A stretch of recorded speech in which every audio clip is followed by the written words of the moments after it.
Temple city తిరుపతిలో భోగి సంబరాలు అంబరానంటాయి. తిరుపతిలోని ఇస్కాన్ మందిరంలో భోగి వేడుకలు ఘనంగా నిర్వహించారు. భక్తులు భారీ సంఖ్యలో తరలివచ్చి భోగి మంటలు వేసి ప్రత్యేక పూజలు నిర్వహించారు. ఇస్కాన్ మందిరం దగ్గర భోగి సంబరాలపై మరింత సమాచారం మా ప్రతినిధి చరణ్ అందిస్తారు. ఆధ్యాత్మిక నగరం తిరుపతిలో భోగి వేడుకలు వైభవంగా జరిగాయి. అర్ధరాత్రి నుంచి తిరుమల శ్రీవారి ఆలయం ముందు భోగి మంటలు వేసినటువంటి అధికారులు, అర్చకులు, భక్తులందరూ కూడా గోవిందనామస్మరణలతో తిరుమల అంతా ఒక్కసారిగా మారుమోగిందని చెప్పాలి. ఇవాళ భోగి సందర్భంగా తిరుమల శ్రీవారి ఆలయం ముందు భక్తులందరూ కూడా భోగి మంటల ద్వారా శ్రీవారికి భోగి శుభాకాంక్షలు తెలిపినట్టుగా ఒక్కసారి అనిపించిందని చెప్పాలి. ప్రస్తుతం మనం తిరుపతిలో ఉన్నాం. తిరుపతి ఇస్కాన్ మందిరం దగ్గర ఉన్నాం. ఇక్కడ కూడా ఉదయం నుంచి భోగి వేడుకలు అయితే కన్నా అత్యంత వైభవంగా జరుగుతున్నాయి. ఇస్కాన్ మందిరం దగ్గర ఉన్నాం. ఇక్కడ ప్రభువు ఉన్నారు. సార్, ఈ ఏడాది భోగి వేడుకలు ఎలా జరుగుతున్నారు? సంక్రాంతి ప్రత్యేకత ఏంటి? కుటుంబంలో అందరు సభ్యులు భోగి సంక్రాంతి కనుమ పండుగని ఆనందంగా జరుపుకోవాలని చెప్పేసి శ్రీ పద్మావతి గోవిందుల వారిని, వెంకటేశ్వర స్వామిని మరియు శ్రీ రాధా గోవిందుల వారిని, లక్ష్మీనరసింహ స్వామిని, ఆచార్యులందరినీ ప్రార్థిస్తున్నాం. అందరూ కూడా ఆనందంగా ఉండాలని కోరుకుంటున్నాం.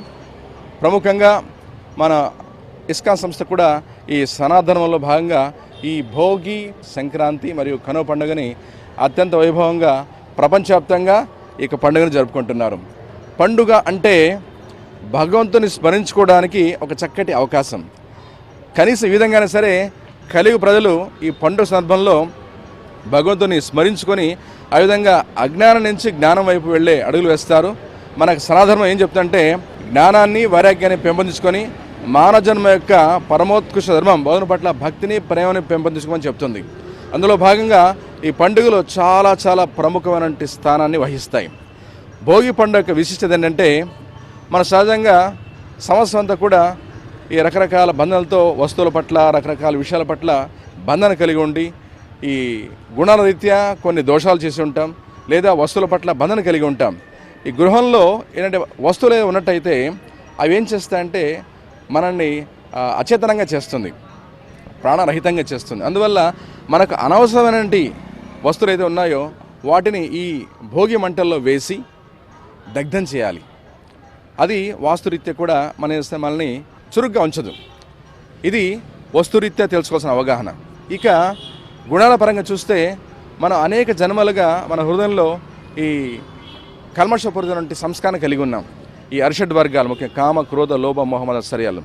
సో ఈ అగ్నిలో ఆ యొక్క భగవంతుని యొక్క నామ సంకీర్తన చేస్తూ ఈ భోగి మంటల చుట్టూ తిరుగుతూ ఆ యొక్క దుర్గుణాలను కూడా వదిలేసేసి భగవంతుని యొక్క నామం యొక్క ఆశ్రయం తీసుకొని ఈ దుర్గుణాన్ని తొలగించుకునే ప్రయత్నమే ఈ భోగి పండుగ యొక్క విశిష్టత.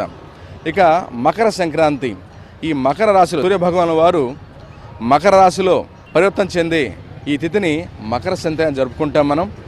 మకర సంక్రాంతి ఈ భోగి త్యాగాన్ని సూచిస్తే మకర సంక్రాంతి పరివర్తన తెలియజేస్తుంది. అంటే ఉత్తరాయణ పుణ్యకాలం మొదలవుతుందన్నమాట. ఈ సమయంలో మనం మన గురుగారు ఒక చక్కటి విషయం తెలియపరుస్తారనమాట. ఎప్పుడైతే సూర్య భగవానుడు ఉదయిస్తారో ఏమవుతుంది? చీకటి తొలగిపోతుంది, వెలుతురు వస్తుంది. అదేవిధంగా భగవంతుని యొక్క నామం యొక్క ఆశ్రయం తీసుకొని మన జీవితంలో చీకటి లాంటి అజ్ఞానం తొలగించుకొని వెలుతురు లాంటి దివ్యజ్ఞానాన్ని పెంపొందించుకోవాలి. అంతేకాకుండా నిరంతరం ఈ భగవంతుని యొక్క నామస్మరణతో మన హృదయంలో ఉండి ఈ దోషాలన్నింటి కూడా సమూలంగా తొలగించి వేసుకొని పరిపూర్ణం చేసుకునే భాగంలో ఈ మకర సంక్రాంతి జరుపుకుంటాం మనం.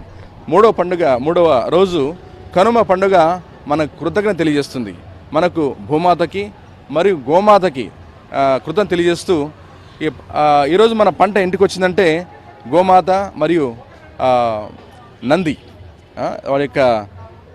వాటి కృతజ్ఞతగా గోవుల్ని చక్కగా పూజించడం, గోవులకి మనకు తగినంత సంతృప్తి కలిగించడం. భోగి మంటల్లో ఆలయం ముందర వేసి మహిళా భక్తులు కూడా అధిక సంఖ్యలో ఇక్కడ పాల్గొన్నారు. అయితే ప్రత్యేక పూజలు చేస్తూ హారతులు ఇస్తూ భోగికి మంటల్లో అయితే కన్నా చెడును అందరూ కూడా భోగి మంటల్లో వేసి అయితే మంచితనాన్ని తీసుకొని సుఖ సంతోషాలతో ఈ ఏడాది అంతా గడపాలని చెప్పి అయితే కన్నా ఇక్కడ ఉన్నటువంటి ఆలయ ప్రభువులు కూడా కోరుకుంటున్న పరిస్థితి.